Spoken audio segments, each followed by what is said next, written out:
So hello, everyone.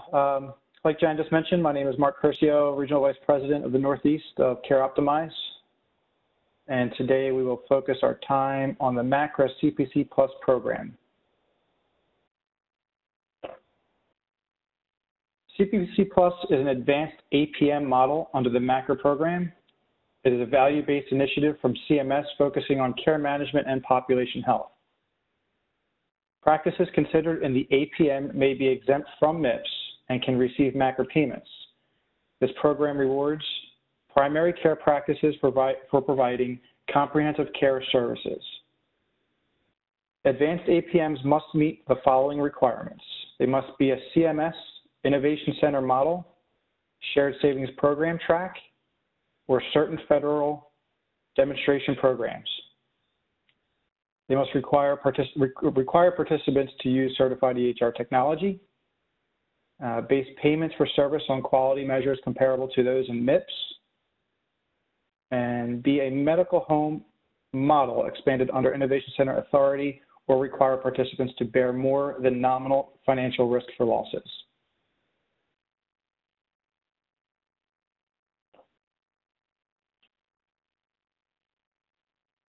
The program will be implemented in 14 regions throughout the United States for round one.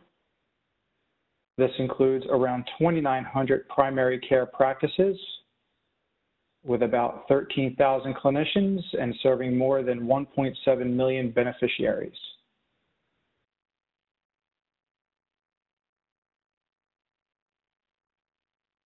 The first performance period for CPC Plus begins on January 1, 2017. CPC Plus consists of 5 performance years, and CMS expects practices to participate for the full 5 years.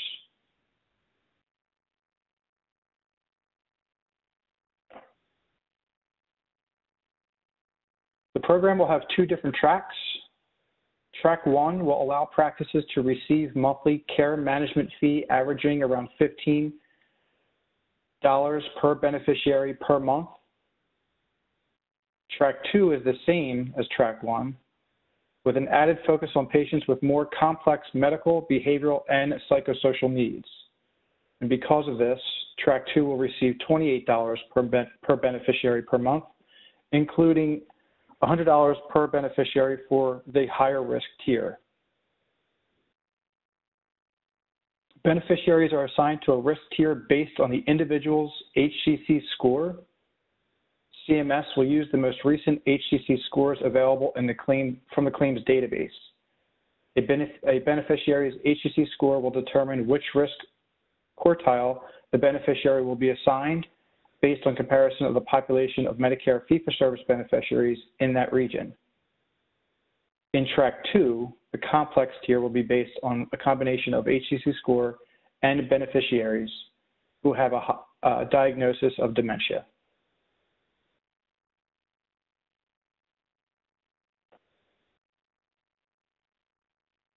Payments will be broken into 2 distinct components: incentives for performance on clinical quality, patient experience measures, and incentives for performance on utilization measures that drive total cost of care. And our next slide is just a grid of those that we just talked about regarding the size and duration. The Medicare CMF care management fee, where you'll see the $15 in Track 1 and $28 for the Track 2, Medicare payment for office visits, and Medicare incentive payment.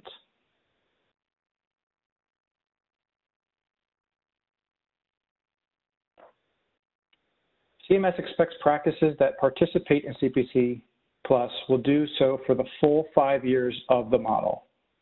However, participation in CPC Plus is voluntary, and practices may withdraw from the model without penalty during the 5-year program period. Practices are required to notify CMS at least 90 calendar days before the planned day of withdrawal. Departing the program before completion of a performance year puts a practice at risk for the recoupment of the prospectively paid performance-based incentive payment.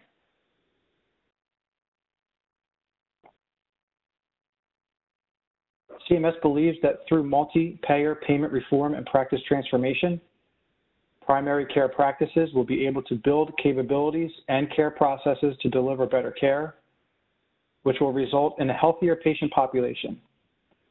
Payment redesign by payers will offer the ability for greater cash flow and flexibility for primary care practices to deliver high-quality, whole-person, patient-centered care and lower the use of unnecessary services that drive total cost of care.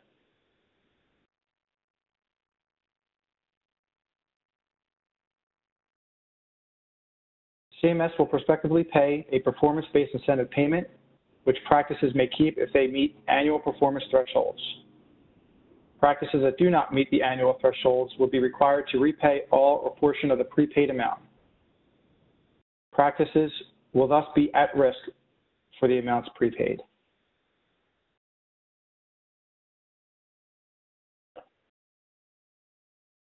CPC Plus practices will be required to both forecast their spending of the care management fee and comprehensive primary care payments, and at the end of the performance year, provide an account of actual care management fee and comprehensive primary care payments, revenue received, and actual expenditures.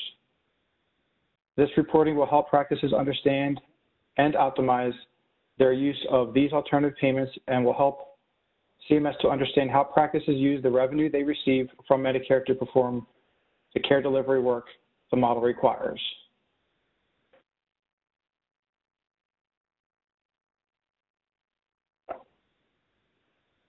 Beneficiaries will be attributed to the practice that either billed for the majority of their primary care allowed charges or that billed the most recent claim during the most recently available 24-month period.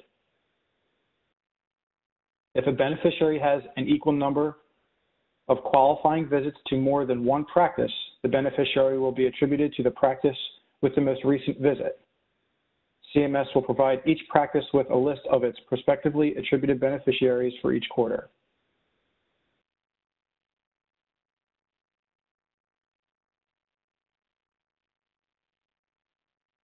The second performance period for CPC Plus begins January 1, 2018, which is considered round 2, for the following regions of Louisiana, Nebraska, North Dakota, and in New York, which is the greater Buffalo region.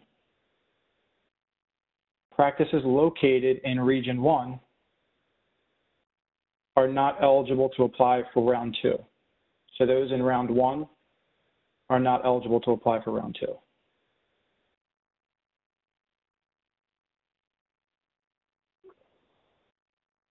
So with that, like Jen said, you can see my email address here, so please feel free to shoot any questions over to me, and we can discuss in more detail. Care Optimized healthcare professionals will assist organizations in determining if CPC Plus is the appropriate option based on your practice size, specialty, location, or patient population. As mentioned, please feel free to reach out to me via email with any questions that you would like to discuss in more detail. Thank you, and enjoy the rest of your day.